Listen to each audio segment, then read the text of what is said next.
Hello everyone and ਸਤਿ ਸ਼੍ਰੀ ਅਕਾਲ ਜੀ ਸਾਰਿਆਂ ਨੂੰ। ਅੱਜ ਆਪਾਂ ਆਪਣੀ ਨਾਇਬ ਤਹਿਸੀਲਦਾਰ ਤੇ ਪੀਪੀਐਸਸੀ ਦੀ ਸੀਰੀਜ਼ ਦਾ ਪਾਰਟ 24 ਦੇਖਾਂਗੇ। ਤਾਂ ਚੱਲਿਏ ਆਪਾਂ ਸ਼ੁਰੂ ਕਰਦੇ ਹਾਂ ਜ਼ਿਆਦਾ ਟਾਈਮ ਨਾ ਲਾਉਂਦੇ ਹੋਏ। ਤੇ ਤੁਸੀਂ ਇੱਕ ਹੈਸ਼ਟੈਗ ਯੂਜ਼ ਕਰ ਸਕਦੇ ਹੋ, hashtag study with Sunil Jindal.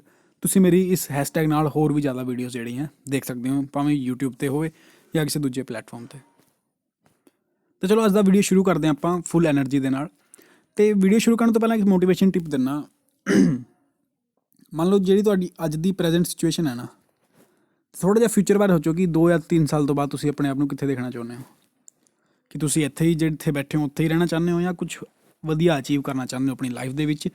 ਤਾਂ ਇਸ ਦਾ ਧਿਆਨ ਰੱਖ ਕੇ ਨਾ ਉਸ ਤਰ੍ਹਾਂ ਹੀ ਤਿਆਰੀ ਕਰੋ ਆਪਣੀ। ਅਤੇ ਇੱਕ ਵਾਰ 'ਚ ਹੀ ਨਾ ਆਪਣਾ ਪੂਰਾ ਇੰਟੈਂਸ਼ਨ ਹੈ, ਆਪਣਾ ਕੰਸਨਟਰੇਸ਼ਨ ਹੈ, ਪੂਰੀ ਝੋਂਕ ਦਿਓ। ਇਹ ਨਹੀਂ ਹੈਗਾ ਵੀ ਚੱਲ ਯਾਰ 2 ਘੰਟੇ ਪੜ੍ਹ ਲਏ ਯਾਰ ਟਾਈਮ ਪਾਸ ਲਈ ਹੋ ਗਿਆ, ਪੇਪਰ ਆ ਗਏ ਪੜ੍ਹ ਦਿੰਦੇ ਆ, ਪਾਸ ਹੋਏ ਨਾ ਹੋਏ। ਟਰਾਈ ਕਰੋ ਕਿ ਖੁਦ ਨੂੰ ਨਾ ਐਜੂਕੇਟ ਕਰੋ।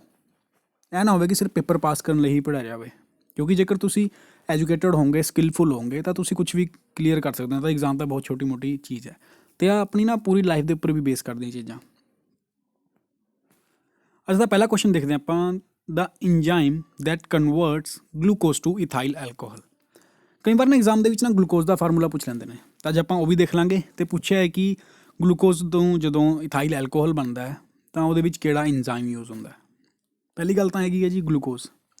ਗਲੂਕੋਜ਼ ਦਾ ਜਿਹੜਾ ਫਾਰਮੂਲਾ ਹੁੰਦਾ ਹੈਗਾ C6H12O6। ਇੱਕ ਇੰਜ਼ਾਈਮ ਹੁੰਦਾ। ਇੱਕ ਇੰਜ਼ਾਈਮ ਨਾਲ ਤੁਹਾਨੂੰ ਮੈਂ ਇੱਕ ਬੇਸਿਕ ਟ੍ਰਿਕ ਦੱਸਦਾ।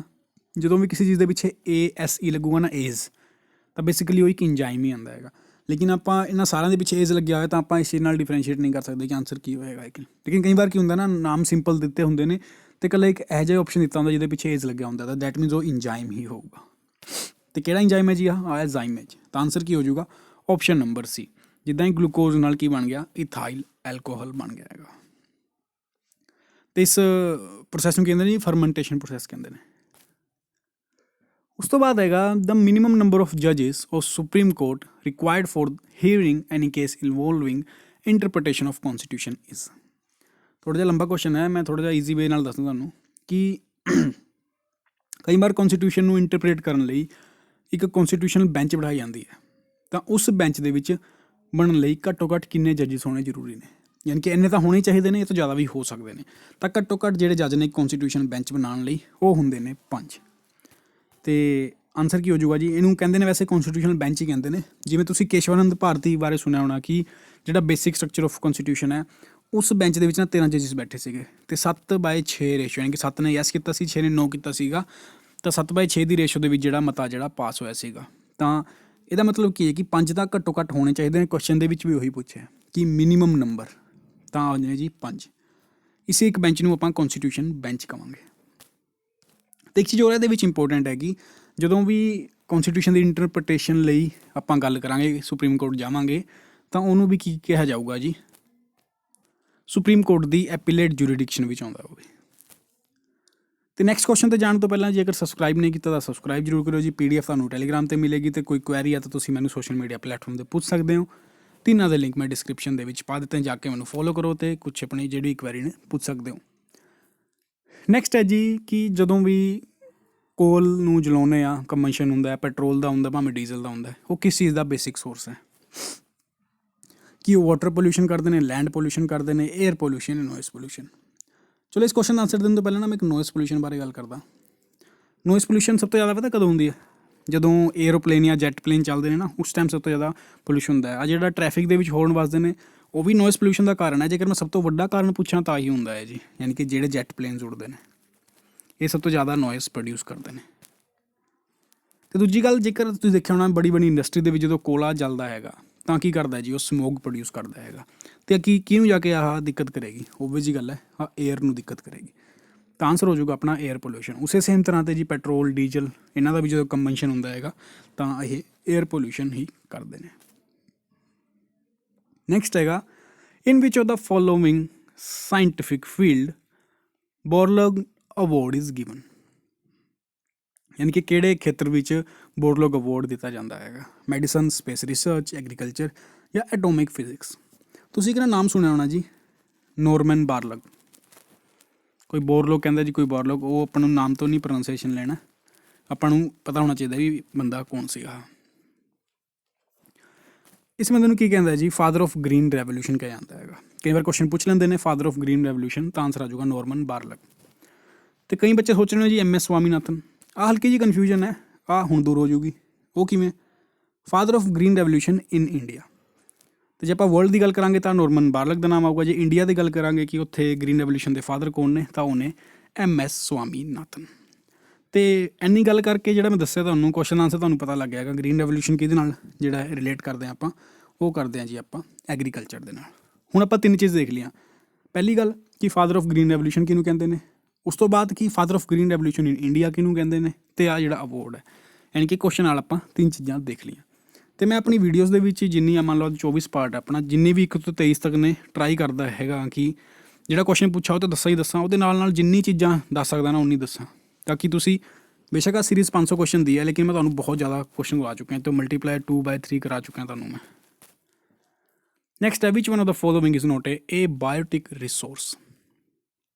ਦੇਖ ਰਹੇ ਹੋ ਤੁਸੀਂ, ਕੁਐਸਚਨ ਪਹਿਲਾਂ ਪੜ੍ਹਿਆ ਕਰੋ। ਪੁੱਛਿਆ ਕਿ ਨੋਟ ਪੁੱਛਿਆ ਜਾਂ ਪੁੱਛਿਆ ਹੈਗਾ ਨੋਟ ਏ ਬਾਇਓਟਿਕ ਰਿਸੋਰਸ, ਯਾਨੀ ਕਿ ਅਬਾਇਓਟਿਕ। ਠੀਕ ਹੈ ਜੀ, ਕਿਉਂਕਿ ਇਹ ਹੁੰਦਾ ਜਿਹੜਾ ਆ ਮਤਲਬ ਜਿਹੜੇ ਨਿਰਜੀਵ ਤੱਤਵ ਹੁੰਦੇ ਨੇ, ਅਬਾਇਓਟਿਕ ਜਿਹੜੇ ਜੀ ਨਹੀਂ ਰਹੇ ਹੁੰਦੇ, ਕਿਉਂਕਿ ਆਪਾਂ ਇਕੋਲੋਜੀ ਵਿੱਚ ਪੜ੍ਹ ਰਹੇ ਹਾਂ, ਇਕੋਸਿਸਟਮ ਦੇ ਵਿੱਚ ਪੜ੍ਹ ਰਹੇ ਹਾਂ ਕਿ ਉਹ ਫਰੈਸ਼ ਵਾਟਰ ਹੈ, ਕੋਇਲ ਹੈ, ਪੈਟਰੋਲੀਅਮ ਹੈ ਜਾਂ ਫਿਸ਼ ਹੈ। ਇਹ ਬਹੁਤ ਹੀ ਕਨਫਿਊਜ਼ਿੰਗ ਕੁਐਸਚਨ ਹੈ ਅਤੇ ਮੈਨੂੰ ਪਤਾ ਹੈ ਕਿ ਬਹੁਤ ਸਾਰੇ ਬੱਚੇ ਇਸ ਕੁਐਸਚਨ ਦਾ ਆਨਸਰ ਗਲਤ ਹੀ ਦੇਣਗੇ। ਉਹ ਕਿਉਂ? ਕਿਉਂਕਿ ਤੁਸੀਂ ਕਹੋਗੇ ਜੀ ਕੋਇਲਾ, ਪੈਟਰੋਲ, ਫਰੈਸ਼ ਵਾਟਰ, ਇਕੱਲਾ ਆ ਜੇਕਰ ਆ ਜਿਹੜਾ ਹੈ ਇਹ ਬਾਇਓਟਿਕ ਹੈ ਅਤੇ ਬਾਕੀ ਸਾਰੇ ਨੋਨ ਬਾਇਓਟਿਕ ਨੇ ਦੇਖਿਆ ਜਾਵੇ ਤਾਂ। ਲੇਕਿਨ ਹੁਣੇ ਆਪਾਂ ਕਲੀਅਰ ਕਰ ਦਿੰਦੇ ਹਾਂ ਜੀ ਇਹਦਾ ਆਨਸਰ ਕੀ ਹੈ। ਤਾਂ ਇਹਦਾ ਆਨਸਰ ਹੈ ਜੀ ਫਰੈਸ਼ ਵਾਟਰ। ਫਰੈਸ਼ ਵਾਟਰ ਕੀ ਹੈ ਜੀ? ਨੋਟ ਏ ਬਾਇਓਟਿਕ ਰਿਸੋਰਸ ਹੈ, ਯਾਨੀ ਕਿ ਅਬਾਇਓਟਿਕ ਰਿਸੋਰਸ ਹੈ। ਅਤੇ ਆਹ ਬਾਇਓਟਿਕ ਕਿਵੇਂ ਨੇ, ਹੁਣੀ ਦੇਖ ਲੈਂਦੇ ਹਾਂ ਜੀ। ਕਿਉਂਕਿ ਜਿਹੜੇ ਫੋਸਲ ਫਿਊਲ ਨੇ, ਜਿਵੇਂ ਕੋਇਲਾ ਜਾਂ ਪੈਟਰੋਲ ਹੋ ਗਿਆ, ਉਹ ਕਿਵੇਂ ਬਣਦੇ ਨੇ ਜੀ? ਔਰਗੈਨਿਕ ਮੈਟਰ ਦੇ ਡਿਕੇ ਨਾਲ। ਯਾਨੀ ਕਿ ਜਿਹੜੀ ਚੀਜ਼ ਮਰ ਚੁੱਕੀ ਹੈ ਜਾਂ ਸੜ ਗਲ ਗਈ ਹੈ, ਬਾਅਦ ਦੇ ਵਿੱਚ ਡਿਕੇ ਹੋਣ ਤੋਂ ਬਾਅਦ ਕੀ ਕਰਦਾ ਹੈ, ਫੋਸਲ ਫਿਊਲ ਦਾ ਰੂਪ ਲੈ ਲੈਂਦੇ ਨੇ। ਅਤੇ ਕੀ ਕਰਦੇ ਬੇਸਿਕਲੀ ਆਪਾਂ ਜੀ, ਫੋਰੈਸਟ ਅਤੇ ਐਨੀਮਲ ਦੇ ਹੀ ਡਿਕੇ ਹੋਣ ਤੋਂ ਬਾਅਦ ਇਹ ਔਰਗੈਨਿਕ ਮੈਟਰ ਬਣਦੇ ਨੇ। ਅਤੇ ਔਰਗੈਨਿਕ ਮੈਟਰ ਬਣਨ ਤੋਂ ਫੋਸਲ ਫਿਊਲ ਕੋਇਲ, ਪੈਟਰੋਲ। ਤਾਂ ਇਹਦਾ ਮਤਲਬ ਕੀ ਹੋ ਗਿਆ, ਜਿਹੜਾ ਕੋਇਲਾ ਅਤੇ ਪੈਟਰੋਲ ਹੁੰਦਾ ਜੀ, ਉਹ ਵੀ ਇੱਕ ਤੋਂ ਬਾਇਓਟਿਕ ਰਿਸੋਰਸ ਹੀ ਹੁੰਦਾ ਇੱਕ ਤਰ੍ਹਾਂ ਦਾ। ਫਿਸ਼ ਤਾਂ ਆਪਾਂ ਨੂੰ ਪਤਾ ਹੀ ਹੈ ਕਿ ਇਹ ਬਾਇਓਟਿਕ ਸੋਰਸ ਹੈ। ਤਾਂ ਇਕੱਲਾ ਜਿਹੜਾ ਆਪਸ਼ਨ ਹੈ, ਆਪਸ਼ਨ ਨੰਬਰ ਏ ਫਰੈਸ਼ ਵਾਟਰ, ਇਹ ਜਿਹੜਾ ਹੈ ਇਹ ਆਨਸਰ ਹੋਊਗਾ ਇਸ ਕੁਐਸਚਨ ਦਾ। ਉਸ ਤੋਂ ਬਾਅਦ ਪੁੱਛਿਆ ਗਿਆ ਕਿ ਆਪਾਂ ਨੂੰ ਵੈਸਟ ਤੋਂ ਈਸਟ ਦਾ ਸੀਕੁਐਂਸ ਲਾਉਣਾ ਹੈਗਾ ਜੀ, ਜਿਹੜੀ ਹਿੱਲੀ ਕਾਸਟ ਨੇ। ਪਹਿਲਾਂ ਤਾਂ ਆਪਾਂ ਨੂੰ ਨੋਰਮਲੀ ਨਾ ਡਾਇਰੈਕਸ਼ਨਸ ਦਾ ਪਤਾ ਹੋਣਾ ਚਾਹੀਦਾ। ਜਿਵੇਂ ਆਹ ਨੌਰਥ ਡਾਇਰੈਕਸ਼ਨ ਹੈ, ਆਹ ਸਾਊਥ ਡਾਇਰੈਕਸ਼ਨ ਹੈ, ਆਹ ਈਸਟ ਡਾਇਰੈਕਸ਼ਨ ਹੈ, ਆਹ ਵੈਸਟ ਡਾਇਰੈਕਸ਼ਨ ਹੈ। ਤਾਂ ਆਪਾਂ ਨੂੰ ਪੁੱਛ ਰਿਹਾ ਹੈਗਾ ਈਸਟ ਟੂ ਵੈਸਟ, ਯਾਨੀ ਕਿ ਆਪਾਂ ਨੂੰ ਇਸ ਡਾਇਰੈਕਸ਼ਨ ਦੇ ਵਿੱਚ ਚੱਲਣਾ ਹੈਗਾ। ਯਾਨੀ ਜਿਹੜਾ ਪਹਿਲਾਂ ਇੱਥੇ ਆਉਂਦਾ ਹੈ ਉਹਨੂੰ ਪਹਿਲਾਂ ਲਾਵਾਂਗੇ, ਜਿਹੜਾ ਦੂਜਾ ਤੀਜਾ ਇੱਦਾਂ ਕਰਨਾ ਹੈ ਜੀ ਆਪਾਂ। ਤਾਂ ਆਪਾਂ ਨੂੰ 4 ਕਾਸਟ ਦਿੱਤੀ ਹੋਈ ਜਿਹੜੀ ਹਿੱਲੀ ਏਰੀਆਜ਼ ਦੇ ਵਿੱਚ ਰਹਿੰਦੀਆਂ ਨੇ। ਇੱਕ ਇਮੇਜ ਦਿਖਾਵਾਂਗਾ, ਉਹਦੇ ਨਾਲ ਸਾਰੀ ਚੀਜ਼ਾਂ ਕਲੀਅਰ ਹੋ ਜਾਊਂਗੀ। ਆਪਾਂ ਜੇਕਰ ਇੰਡੀਆ ਦੇ ਮੈਪ ਦੇ ਵਿੱਚ ਨਾ ਮੇਘਾਲਿਆ ਦੇ ਮੈਪ ਨੂੰ ਥੋੜ੍ਹਾ ਜਿਹਾ ਜ਼ੂਮ ਕਰ ਲਈਏ, ਤਾਂ ਆਪਾਂ ਕੀ ਦੇਖਦੇ ਹਾਂ ਕਿ ਜਿਹੜਾ ਆਹ ਵਾਲਾ ਪਾਰਟ ਹੈ ਨਾ, ਆਹ ਗਾਰੋ ਹਿਲਸ ਦਾ ਹੈਗਾ, ਯਾਨੀ ਕਿ ਗਾਰੋ ਕਾਸਟ ਰਹਿੰਦੀ ਹੈ।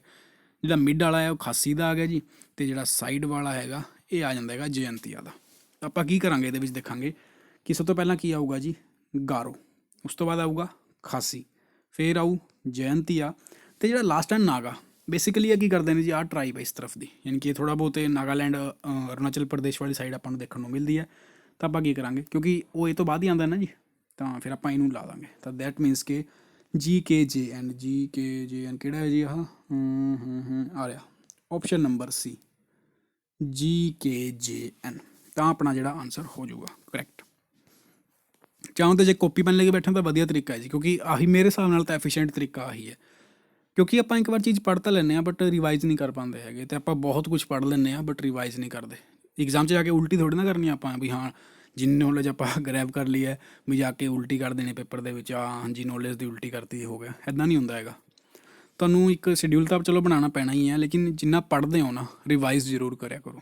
ਭਾਵੇਂ ਤੁਸੀਂ ਆ ਮੇਰੀ ਵੀਡੀਓ ਸ਼ਾਮ ਨੂੰ ਦੁਬਾਰਾ ਲਾ ਕੇ ਵੀ ਦੇਖੋ, ਜਾਂ ਫਿਰ ਜੇ ਆਪਣੇ ਨੋਟਸ ਬਣਾ ਰਹੇ ਹੋ ਤਾਂ ਉਹਨਾਂ ਨੂੰ ਦੇਖੋ। ਉਹ ਬਹੁਤ ਜ਼ਰੂਰੀ ਹੈ ਰਿਵਾਈਜ਼ ਕਰਨਾ। ਅਦਰਵਾਈਜ਼ ਤਾਂ ਮੈਂ ਉਹੀ ਵਰਡ ਕਹਾਂਗਾ ਜੀ, ਉਲਟੀ ਕਰ ਦਿਆਂ ਤੁਸੀਂ ਨੌਲੇਜ ਦੇ ਪੇਪਰ ਦੇ ਵਿੱਚ ਜਾ ਕੇ। ਨੈਕਸਟ ਕੁਐਸਚਨ ਹੈ ਕਿ ਜਿਹੜਾ ਟਾਈਗਰ ਪ੍ਰੋਜੈਕਟ ਸੀਗਾ, ਪ੍ਰੋਜੈਕਟ ਟਾਈਗਰ ਇੰਡੀਆ ਦੇ ਵਿੱਚ ਕਦੋਂ ਸ਼ੁਰੂ ਕੀਤਾ ਗਿਆ ਸੀਗਾ? ਇਹ ਜੀ ਜਿਸ ਈਅਰ ਦੇ ਵਿੱਚ ਚਿਪਕੋ ਅੰਦੋਲਨ ਸ਼ੁਰੂ ਕੀਤਾ ਗਿਆ ਸੀ ਨਾ, ਉਸੇ ਵਿੱਚ ਆ ਸਟਾਰਟ ਕੀਤਾ ਗਿਆ ਸੀਗਾ। ਹਾਲਾਂਕਿ ਇਹਦਾ ਚਿਪਕੋ ਮੂਵਮੈਂਟ ਨਾਲ ਕੋਈ ਲੈਣਾ ਦੇਣਾ ਨਹੀਂ ਹੈਗਾ ਜੀ, ਜਸਟ ਯਾਦ ਕਰਾਉਣ ਲਈ। 1973 ਤੇ ਆ ਵੀ 1973। ਆ ਰਿਲੇਟ ਕਰਨ ਲਈ ਦੱਸ ਰਿਹਾ ਮੈਂ, ਚਿਪਕੋ ਮੂਵਮੈਂਟ ਨਾਲ ਇਹਦਾ ਕੋਈ ਲੈਣਾ ਦੇਣਾ ਨਹੀਂ ਹੈਗਾ ਜੀ। ਆ ਪੇੜਾਂ ਦੀ ਰਾਖੀ ਲਈ ਕੀਤਾ ਗਿਆ ਸੀਗਾ, ਠੀਕ ਹੈ, ਧਿਆਨ ਰੱਖਿਓ ਇਸ ਗੱਲ ਦਾ। ਕਈ ਵਾਰ ਨਾ ਕੁਝ ਸਟੂਡੈਂਟ ਜਿਹੜੇ ਨੇ ਸਿੱਲੀ ਕੁਐਸਚਨ ਪੁੱਛ ਲੈਂਦੇ ਨੇ, ਚਲੋ ਫਿਰ ਵੀ ਪੁੱਛਣਾ ਚਾਹੀਦਾ ਹੈ ਵੀਰੇ। ਕਈ ਵਾਰ ਕੀ ਹੁੰਦਾ, ਕਈ ਸਿੱਲੀ ਮਿਸਟੇਕ ਕਰਕੇ ਕੁਐਸਚਨ ਗਲਤ ਨਾ ਹੋ ਜਾਏ ਪੇਪਰਾਂ ਦੇ ਵਿੱਚ। ਅਤੇ ਇੱਕ ਗੱਲ ਹੋਰ, ਇਸ ਸੀਰੀਜ਼ ਤੋਂ ਇਲਾਵਾ ਮੇਰੀ 3 ਤਾਂ ਮੈਂ ਬਹੁਤ ਜ਼ਿਆਦਾ ਓਫੀਸ਼ੀਅਲੀ ਵੈੱਬ ਸੀਰੀਜ਼ ਬਣਾ ਚੁੱਕਿਆ ਮੇਰੀ, ਜਿਹੜੀ ਇੱਕ ਤਾਂ ਇੰਡੀਅਨ ਪੋਲਿਟੀ ਦੇ ਉੱਪਰ ਹੈ, ਇੱਕ ਜਿਹੜੀ ਹੈ ਉਹ ਮਾਡਰਨ ਹਿਸਟਰੀ ਦੇ ਉੱਪਰ ਹੈ, ਇੱਕ ਜਿਹੜੀ ਹੈ ਸਾਇੰਸ ਦੇ ਉੱਪਰ ਹੈ।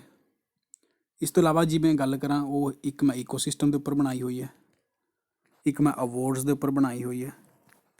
ਇਸ ਤੋਂ ਇਲਾਵਾ ਵੀ ਕਈ ਸੀਰੀਜ਼ ਨੇ ਜਿਹੜੀ ਮੈਂ ਇੱਥੇ ਨਹੀਂ ਦੱਸ ਪਾ ਰਿਹਾ ਕਿਉਂਕਿ ਹਲੇ ਮੇਰੇ ਧਿਆਨ 'ਚ ਨਹੀਂ ਹੈਗੀ, ਕਿਉਂਕਿ ਮੈਂ ਬਹੁਤ ਕੁਝ ਬਣਾ ਚੁੱਕਿਆ। ਜੇਕਰ ਜੀਕੇ ਦਾ ਫੀਲਡ ਦੇਖੋਗੇ ਨਾ, ਬਹੁਤ ਵਾਸਟ ਹੈਗਾ। ਤੁਸੀਂ ਇਹ ਨਹੀਂ ਕਹਿ ਸਕਦੇ ਕਿ ਪਰਟੀਕੂਲਰ ਇੱਕ ਚੈਨਲ ਨੂੰ ਜਾਂ ਇੱਕ ਬੁੱਕ ਨੂੰ ਫੋਲੋ ਕਰਕੇ ਤੁਸੀਂ ਕਹਿ ਦਿਓ ਵੀ ਮੈਂ ਪੇਪਰ ਕਲੀਅਰ ਕਰ ਲਾਂਗਾ। ਤੁਸੀਂ ਮਤਲਬ ਇੱਕ ਸਾਗਰ ਹੈ ਜੀ, ਇਹ ਨਹੀਂ ਪਤਾ ਸਾਗਰ ਦੇ ਵਿੱਚੋਂ ਪੁੱਛ ਕੇ ਲੈਣ ਤੁਹਾਨੂੰ। ਤਾਂ ਜਿੰਨਾ ਜ਼ਿਆਦਾ ਪੜ੍ਹਨ ਦੀ ਕੋਸ਼ਿਸ਼ ਕਰ ਸਕਦੇ ਹੋ ਉਨਾ ਜ਼ਿਆਦਾ ਪੜ੍ਹੋ ਤੁਸੀਂ। ਤਾਂ ਇੱਕ ਨਾ ਇੰਡੀਅਨ ਪੋਲਿਟੀ ਦਾ ਪਾਰਟ 14 ਜਿਹੜਾ ਮੇਰਾ ਲੇਟੈਸਟ ਆਇਆ ਪੋਲਿਟੀ ਦਾ, ਇਹ ਵੀ ਤੁਸੀਂ ਦੇਖੋ, ਕਿਉਂਕਿ ਮੈਂ ਦੇਖ ਰਿਹਾ ਵੀ ਇਸ ਦੇ ਉੱਪਰ ਨੰਬਰ ਆਫ ਵਿਊਜ਼ ਜਿਹੜੇ ਨੇ ਬਹੁਤ ਹੀ ਘੱਟ ਨੇ ਜੇ ਮੈਂ ਦੂਜੀ ਵੀਡੀਓਜ਼ ਦੇ ਨਾਲ ਕੰਪੇਅਰ ਕਰਾਂ।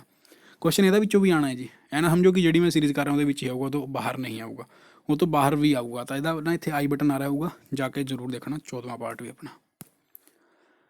ਨੈਕਸਟ ਹੈਗਾ ਕਿ ਪਗਮਾਰਕ ਟੈਕਨੀਕ ਇਜ਼ ਯੂਜ਼ਡ।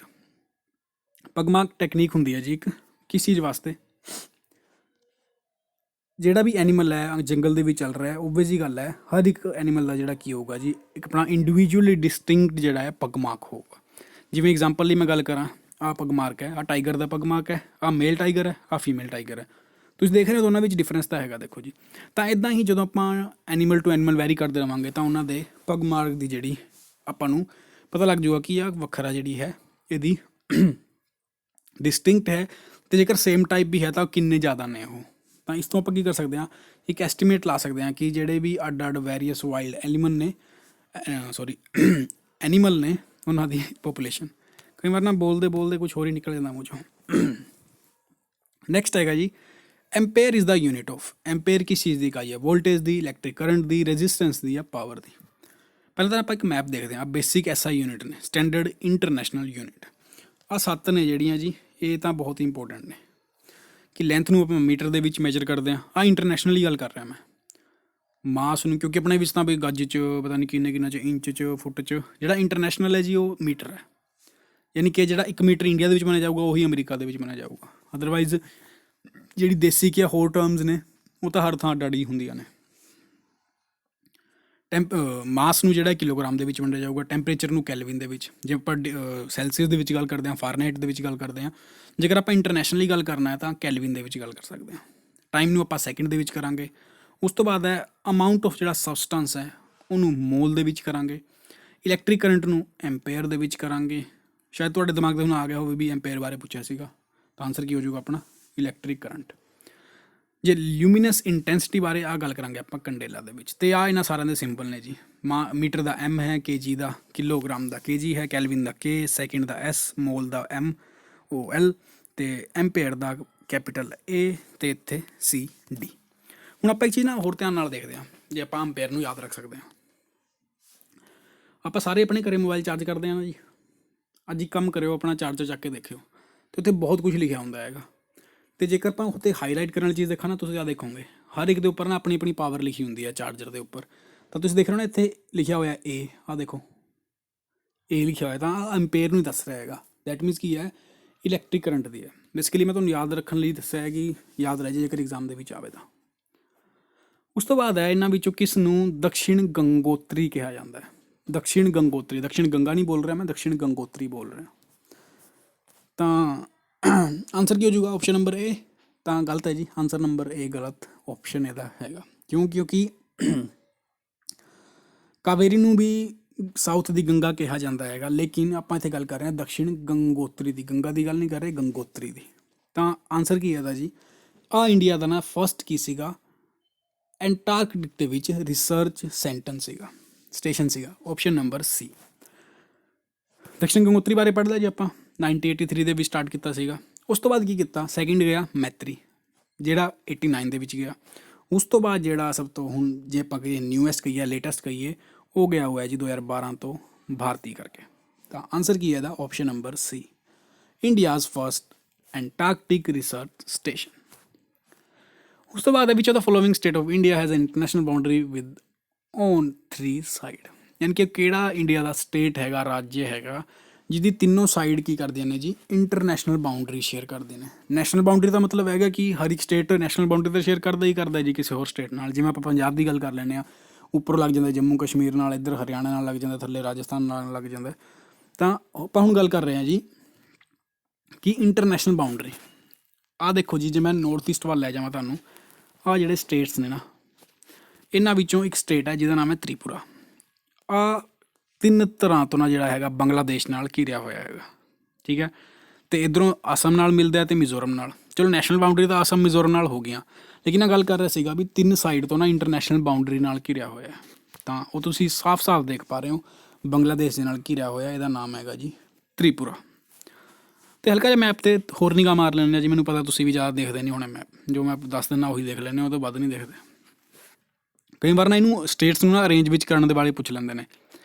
ਆਹ ਲਾਸਟ ਵਾਲੇ 4 ਸਟੇਟ ਬਾਰੇ ਤਾਂ ਬਹੁਤ ਵਾਰ ਪੁੱਛਦੇ ਨੇ। ਸਭ ਤੋਂ ਉੱਪਰ ਆਉਂਦਾ ਅਰੁਣਾਚਲ ਪ੍ਰਦੇਸ਼, ਫਿਰ ਨਾਗਪੁਰ ਕਹਿ ਰਹੇ ਜੀ, ਨਾਗਾਲੈਂਡ, ਫਿਰ ਮਣੀਪੁਰ ਅਤੇ ਫਿਰ ਆਉਂਦਾ ਮਿਜ਼ੋਰਮ। ਇਹ ਸੀਕਵੈਂਸ ਜ਼ਰੂਰ ਯਾਦ ਕਰਨਾ ਜ਼ਰੂਰੀ ਹੈ। ਕਈ ਵਾਰ ਨਾ ਸਾਊਥ ਟੂ ਨੌਰਥ ਪੁੱਛ ਲੈਂਦੇ ਨੇ, ਕਈ ਵਾਰ ਨੌਰਥ ਟੂ ਸਾਊਥ ਦਾ ਸੀਕਵੈਂਸ ਲਾਉਣਾ ਪੁੱਛ ਲੈਂਦੇ ਨੇ। ਯਾਦ ਰੱਖਣਾ ਜੀ, ਉੱਪਰ ਅਰੁਣਾਚਲ ਪ੍ਰਦੇਸ਼ ਹੈ, ਫਿਰ ਨਾਗਾਲੈਂਡ, ਫਿਰ ਮਣੀਪੁਰ, ਫਿਰ ਮਿਜ਼ੋਰਮ। ਉਸ ਤੋਂ ਬਾਅਦ ਪੁੱਛ ਰਿਹਾ ਜੀ NGT ਦੀ ਫੁੱਲ ਫੋਰਮ ਕੀ ਹੈ। ਤਾਂ NGT ਕੀ ਹੈ ਜੀ, ਕੀ ਨੈਸ਼ਨਲ ਗ੍ਰੀਨ ਟ੍ਰਿਬਿਊਨਲ ਹੈ, ਨੈਸ਼ਨਲ ਜਰਨਲ ਟਰਾਈਬ ਹੈ, ਨਿਊ ਜਰਨਲ ਟ੍ਰਿਬਿਊਨਲ ਹੈ, ਜਾਂ ਨੈਸ਼ਨਲ ਗ੍ਰੀਨ ਟਰਾਈਬ ਹੈ। ਤਾਂ ਹੈਗਾ ਜੀ national green tribunal, option number A। ਇਹਦੇ ਬਾਰੇ ਵੀ ਗੱਲ ਕਰ ਲੈਂਦੇ ਹਾਂ ਕਿ ਇਹ ਕਦੋਂ ਬਣਿਆ ਸੀਗਾ ਜੀ। 2010 ਦੇ ਵਿੱਚ ਆਇਆ ਸੀਗਾ, ਪਾਰਲੀਮੈਂਟ ਦੇ ਵਿੱਚ ਐਕਟ ਪਾਸ ਕਰਕੇ ਆਇਆ ਸੀਗਾ। ਅਤੇ ਕਾਹਦੇ ਵਾਸਤੇ ਕੀਤਾ ਸੀਗਾ, ਇਨਵਾਇਰਮੈਂਟਲ ਇਸ਼ੂਜ਼ ਦੇ ਉੱਪਰ ਆ ਜਿਹੜਾ ਟ੍ਰਿਬਿਊਨਲ ਬਣਾਇਆ ਗਿਆ ਸੀਗਾ। ਆਨਸਰ ਹੋ ਜਾਊਗਾ ਆਪਸ਼ਨ ਨੰਬਰ A। ਅਤੇ ਇੱਕ ਕੁਐਸਚਨ ਹੋਰ ਦੱਸਦਾ ਤੁਹਾਨੂੰ ਮੈਂ, ਇਹ ਤੋਂ ਇਲਾਵਾ ਨਾ ਇੱਕ ਕੁਐਸਚਨ ਹੋਰ ਪੁੱਛਿਆ ਜਾਂਦਾ ਕਿ ਜਿਹੜਾ ਆਪਣਾ ਕੌਨਸਟੀਟਿਊਸ਼ਨ ਦਾ ਆਰਟੀਕਲ ਨੰਬਰ 21 ਹੁੰਦਾ ਨਾ, ਉਹ ਆਪਾਂ ਨੂੰ ਪ੍ਰੋਟੈਕਸ਼ਨ ਆਫ ਲਾਈਫ ਅਤੇ ਪਰਸਨਲ ਲਿਬਰਟੀ ਬਾਰੇ ਫਰੀਡਮ ਦਿੰਦਾ ਹੈਗਾ। ਅਤੇ ਉਹਦੇ ਨਾਲ ਹੀ ਆਪਾਂ ਸ਼ੋਰ ਕਰਦੇ ਹਾਂ ਕਿ ਜਿਹੜੇ ਇੰਡੀਆ ਦੇ ਸਿਟੀਜ਼ਨ ਨੇ ਉਹਨਾਂ ਨੂੰ ਰਾਈਟ ਟੂ ਹੈਲਦੀ ਇਨਵਾਇਰਮੈਂਟ ਵੀ ਹੈਗਾ। ਤਾਂ ਜੇਕਰ ਮੈਂ ਤੁਹਾਨੂੰ ਪੁੱਛਾਂ ਕਿ ਰਾਈਟ ਟੂ ਹੈਲਦੀ ਇਨਵਾਇਰਮੈਂਟ ਤੁਹਾਡਾ ਫੰਡਾਮੈਂਟਲ ਰਾਈਟ ਹੈ ਜਾਂ ਨਹੀਂ, ਬਿਲਕੁਲ ਹੈਗਾ ਜੀ। ਅੰਡਰ ਆਰਟੀਕਲ 21 ਇਹ ਸਾਡਾ ਫੰਡਾਮੈਂਟਲ ਰਾਈਟ ਹੈ। ਅਤੇ ਇਸੇ ਦੇ ਉੱਪਰ ਹੀ ਨੈਸ਼ਨਲ ਗ੍ਰੀਨ ਟ੍ਰਿਬਿਊਨਲ ਜਿਹੜਾ ਕੰਮ ਕਰਦਾ ਹੈ। ਕਦੋਂ ਆਇਆ ਸੀਗਾ, 2010 ਦੇ ਵਿੱਚ। ਬਹੁਤ ਵਾਰ ਪੁੱਛਿਆ ਗਿਆ ਐਗਜ਼ਾਮ ਦੇ ਵਿੱਚ। ਜਿਵੇਂ RTI ਬਾਰੇ ਪੁੱਛ ਲੈਂਦੇ ਨਾ, RTI ਕਦੋਂ ਹੋਏ ਸੀ ਜੀ, ਉਹ 2005 ਦੇ ਵਿੱਚ ਹੋਈ ਸੀਗੀ। ਉਸੇ ਤਰ੍ਹਾਂ NGT ਵੀ ਪੁੱਛ ਲੈਂਦੇ ਨੇ, ਤਾਂ 2010 ਦੇ ਵਿੱਚ ਹੋਇਆ ਸੀਗਾ। ਉਸ ਤੋਂ ਬਾਅਦ ਇਹ ਕਾਫੀ ਬੇਸਿਕ ਕੁਐਸਚਨ ਹੈ ਅਤੇ ਗਲਤ ਕੀਤਾ ਜਾਊਗਾ, ਪਤਾ ਕਿਉਂ, ਹੁਣੀ ਦੱਸ ਦਿੰਦਾ। ਨੈਨੋਮੀਟਰ ਕਿਹਦੇ ਇਕੁਅਲ ਹੁੰਦਾ ਹੈਗਾ। ਆਹ ਹੋ ਗਿਆ ਜੀ, ਆਹ ਚਾਰਟ ਦੇਖ ਲੈਂਦੇ ਹਾਂ, ਈਜ਼ੀ ਰਹੂਗਾ। ਆਪਾਂ ਕੀ ਕਰਾਂਗੇ, 10 ਦੀ ਪਾਵਰ 3 ਮੀਟਰ। ਪਹਿਲਾਂ ਚਲੋ ਆਪਾਂ 0 ਤੋਂ ਸ਼ੁਰੂ ਕਰਦੇ ਹਾਂ। ਕਿਸੇ ਦੀ ਪਾਵਰ 0 ਹੁੰਦੀ ਹੈ ਤਾਂ ਉਹ 1 ਬਣ ਜਾਂਦਾ, ਆਪਾਂ ਨੂੰ ਪਤਾ ਹੀ ਹੈ ਜੀ, ਠੀਕ ਹੈ। ਹੁਣ ਜੇਕਰ ਆਪਾਂ 10 ਦੀ ਪਾਵਰ 3 ਕਰ ਦਾਂਗੇ, ਯਾਨੀ ਕਿ 10 ਦੀ ਪਾਵਰ 3 ਮਤਲਬ 3 0, ਤਾਂ ਕੀ ਬਣ ਗਿਆ, 1 ਕਿਲੋਮੀਟਰ ਬਣ ਗਿਆ। ਉਹ ਗ੍ਰਾਮ ਵੀ ਹੋ ਸਕਦਾ, ਆਪਾਂ ਇਸ ਟਾਈਮ ਮੀਟਰ ਦੇ ਬਾਰੇ ਗੱਲ ਕਰ ਰਹੇ ਹਾਂ ਕਿਉਂਕਿ ਮੀਟਰ ਚੱਲ ਰਿਹਾ। ਉਹ ਕਿਲੋਗ੍ਰਾਮ ਵੀ ਬਣ ਸਕਦਾ, ਲੇਕਿਨ ਆਪਾਂ ਮੀਟਰ 'ਤੇ ਚੱਲਾਂਗੇ। ਜੇ ਮੈਂ -2 ਕਰ ਦਾਂਗਾ ਤਾਂ ਸੈਂਟੀਮੀਟਰ ਬਣਦਾ। ਜੇ -3 ਕਰ ਦਾਂਗਾ ਤਾਂ ਮਿਲੀਮੀਟਰ ਬਣ ਜਾਊਗਾ। -6 ਕਰਾਂਗਾ ਤਾਂ ਮਾਈਕਰੋ ਬਣ ਜਾਊਗਾ। ਅਤੇ -9 ਕਰਾਂਗਾ ਤਾਂ ਨੈਨੋਮੀਟਰ ਬਣ ਜਾਏਗਾ। ਤਾਂ ਆਪਾਂ ਨੂੰ ਪਤਾ ਲੱਗਿਆ ਕਿ 10⁻⁹ ਮੀਟਰ ਜਿਹੜਾ ਹੁੰਦਾ ਉਹ ਨੈਨੋਮੀਟਰ ਹੁੰਦਾ। ਬੇਸਿਕਲੀ ਆਪਾਂ ਨੈਨੋ ਨਾਲ ਨਾ 9 ਨਾਲ ਵੀ ਕੰਪੇਅਰ ਕਰਕੇ ਥੋੜ੍ਹਾ ਜਿਹਾ ਰਿਲੇਟ ਕਰ ਸਕਦੇ ਹਾਂ। ਤਾਂ ਆਪਣਾ ਆਨਸਰ ਕੀ ਹੋ ਗਿਆ ਜੀ, 10⁻⁻⁹ ਸੈਂਟੀਮੀਟਰ। ਆਹ ਕੁਐਸਚਨ ਨਾ ਗਲਤ ਕਰ ਗਏ ਤੁਸੀਂ। ਗਲਤ ਕਿਵੇਂ ਹੋ ਗਿਆ ਜੀ, ਮੈਂ ਇੱਥੇ ਨਾ ਮੀਟਰ ਲਿਖਿਆ, ਇੱਥੇ ਸੈਂਟੀਮੀਟਰ ਲਿਖਿਆ ਹੋਇਆ। ਹੋ ਗਿਆ ਨਾ ਗਲਤ, ਮੈਂ ਪਹਿਲਾਂ ਹੀ ਆਖਿਆ ਸੀਗਾ ਕਿ ਗਲਤ ਕਰੋਗੇ ਤੁਸੀਂ। ਇਹਦਾ ਜਿਹੜਾ ਸਹੀ ਆਨਸਰ ਹੈ ਨਾ, ਉਹ ਹੈਗਾ 10⁻⁻7 ਸੈਂਟੀਮੀਟਰ, ਕਿਉਂਕਿ ਕਿਤੇ ਵੀ ਮੀਟਰ ਨਹੀਂ ਦਿੱਤਾ, ਸੈਂਟੀਮੀਟਰ ਦੇ ਵਿੱਚ ਗੱਲ ਕੀਤੀ ਹੋਈ ਸੀਗੀ। ਅਤੇ ਜਦੋਂ ਵੀ ਆਪਾਂ ਮੀਟਰ ਨੂੰ ਸੈਂਟੀਮੀਟਰ ਦੇ ਵਿੱਚ ਕਰਾਂਗੇ ਚੇਂਜ, ਤਾਂ ਆਪਾਂ ਨੂੰ ਪਤਾ ਹੀ ਹੈ ਕਿ 100 ਨਾਲ ਮਲਟੀਪਲਾਈ ਕਰਨਾ ਪੈਂਦਾ ਹੈਗਾ। ਹੁਣ ਹੋਊਗਾ ਕਿ ਮਾਈਨਸ ਹੈ ਨਾ, ਉੱਪਰ ਮਾਈਨਸ ਹੈ, ਦੈਟ ਮੀਨਸ ਆਪਾਂ ਇਹਨੂੰ ਕਿਵੇਂ ਲਿਖ ਸਕਦੇ ਹਾਂ, 1/9, ਠੀਕ ਹੈ। ਆਹ ਮੀਟਰ ਚੱਲ ਰਿਹਾ ਅਤੇ ਸੈਂਟੀਮੀਟਰ ਦੇ ਵਿੱਚ ਕਨਵਰਟ ਕਰਾਂਗੇ ਤਾਂ 10⁻2 ਲਾਣੀ ਪਊਗੀ ਆਪਾਂ ਨੂੰ। ਅਤੇ ਜੇਕਰ ਮੈਂ ਇਹਨੂੰ ਕੱਟ ਦੇਵਾਂ ਤਾਂ 2 0 ਨਾਲ ਕਨਵਰਟ ਕਰ ਦੇਵਾਂ ਤਾਂ ਇੱਥੇ 2 0 ਘੱਟ ਜਾਣਗੀਆਂ, ਤਾਂ ਉੱਪਰ ਜਾ ਕੇ ਕੀ ਹੋ ਜਾਊਗਾ ਜੀ, 10⁻⁻7 ਸੈਂਟੀਮੀਟਰ। ਆਨਸਰ ਹੋ ਜਾਊਗਾ ਆਪਸ਼ਨ ਨੰਬਰ B। ਧਿਆਨ ਰੱਖਣਾ ਜੇ ਇੱਥੇ ਐਗਜ਼ਾਮ ਦੇ ਵਿੱਚ ਕੁਐਸਚਨ ਪੁੱਛਿਆ ਇੱਥੇ ਮੀਟਰ ਲਿਖਿਆ ਹੈ, ਫਿਰ ਆਪਾਂ ਸਹੀ ਲਾਣਾ ਹੈ। ਮੀਟਰ ਸੈਂਟੀਮੀਟਰ ਦਾ ਫਰਕ ਸੀ, ਤਾਂ ਹੀ ਆਪਸ਼ਨ ਦੇ ਆਨਸਰ ਚੇਂਜ ਹੋ ਗਏ ਸੀਗੇ। ਨੈਕਸਟ ਹੈ, which animal is a symbol of world wild life fund. WWF ਬਾਰੇ ਗੱਲ ਕਰ ਰਿਹਾ ਜੀ। ਉਹ ਜਿਹੜਾ ਆਪਣਾ ਲੜਨ ਵਾਲਾ ਹੁੰਦਾ ਨਾ, ਉਹ ਲੜਾਈ ਵਾਲਾ ਨਹੀਂ ਹੈਗਾ, WWF ਹੈ, ਵਰਲਡ ਵਾਈਲਡ ਲਾਈਫ ਫੰਡ। ਇੱਕ ਇਮੇਜ ਦਿਖਾ ਰਿਹਾ ਜੀ, ਉਹਦੇ ਨਾਲ ਸਾਰਾ ਕਲੀਅਰ ਹੋ ਜਾਊਗਾ। ਇਹ ਸਿੰਬਲ ਪੁੱਛ ਰਿਹਾ ਸੀਗਾ, ਸਿੰਬਲ ਤੁਹਾਨੂੰ ਪਤਾ ਹੀ ਲੱਗ ਗਿਆ, giant panda. Option number B. ਅਤੇ ਇਹਦਾ ਸਾਇੰਟੀਫਿਕ ਨਾਮ ਵੀ ਤੁਸੀਂ ਦੇਖ ਲਿਓ ਜੀ, ਮੈਂ ਪ੍ਰੋਨਾਂਸੀਏਸ਼ਨ ਨਹੀਂ ਕਰਾਂਗਾ ਇਹਦੀ, ਮੈਨੂੰ ਪਤਾ ਹੈ ਮੈਂ ਬਹੁਤ ਹੀ ਜ਼ਿਆਦਾ ਗਲਤ ਬੋਲਾਂਗਾ, ਤਾਂ ਕੋਈ ਫਾਇਦਾ ਨਹੀਂ ਹੈਗਾ ਗਲਤ ਬੋਲਣ ਦਾ। ਬੈਟਰ ਹੈ ਕਿ ਤੁਸੀਂ ਇਹਨੂੰ ਦੇਖ ਲਿਓ ਖੁਦ। ਜੇ ਆਪਾਂ ਗੱਲ ਕਰੀਏ ਫਿਰ ਵੀ ਮੈਂ ਜੇ ਐਲੇਰੋਪੋਡਾ ਅੱਗੇ ਨਹੀਂ ਪੜ੍ਹ ਸਕਦਾ ਜੀ, ਕੋਈ ਗੱਲ ਨਹੀਂ, ਅੱਗੇ ਚੱਲਦੇ ਹਾਂ। Light year is the unit of. ਤਾਂ ਲਾਈਟ ਜਿਹੜਾ ਈਅਰ ਹੈ ਉਹ ਕਿਹਦੀ ਯੂਨਿਟ ਹੈ? ਉਹ ਟਾਈਮ ਦੀ ਯੂਨਿਟ ਹੈ, ਸਪੀਡ ਹੈ, ਇੰਟੈਂਸਿਟੀ ਜਾਂ ਫਿਰ ਡਿਸਟੈਂਸ। ਇਹ ਕੁਐਸਚਨ ਵੀ ਬਹੁਤ ਹੀ ਈਜ਼ੀ ਹੈਗਾ ਅਤੇ ਬਹੁਤ ਵਾਰ ਗਲਤ ਕੀਤਾ ਜਾਂਦਾ ਹੈਗਾ, ਕਿਉਂਕਿ ਆਪਾਂ ਇਹਨੂੰ ਕੀ ਕਰਦੇ ਹਾਂ, ਸਪੀਡ ਆਫ ਲਾਈਟ ਕਹਿ ਦਿੰਦੇ ਹਾਂ, ਕਈ ਵਾਰ ਟਾਈਮ ਕਹਿ ਦਿੰਦੇ ਹਾਂ। ਅਸਲ ਦੇ ਵਿੱਚ ਨਾ ਯੂਨਿਟ ਹੁੰਦੀ ਹੈ ਡਿਸਟੈਂਸ ਦੀ। ਡਿਸਟੈਂਸ ਦੀ ਕਿਉਂ, ਹੁਣੀ ਪਤਾ ਲੱਗ ਜਾਊਗਾ। ਇਹ light year is a distance travel by light in 1 year. ਯਾਨੀ ਕਿ ਲਾਈਟ ਈਅਰ ਕੀ ਹੁੰਦਾ ਹੈਗਾ, ਇੱਕ ਸਾਲ ਦੇ ਵਿੱਚ ਕਿੰਨੀ ਡਿਸਟੈਂਸ ਉਹਨੇ ਟਰੈਵਲ ਕੀਤੀ, ਉਹਦੀ ਯੂਨਿਟ ਹੁੰਦੀ ਹੈ। ਤਾਂ ਆਨਸਰ ਕੀ ਹੋ ਜਾਊਗਾ? ਆਪਸ਼ਨ ਨੰਬਰ ਏ।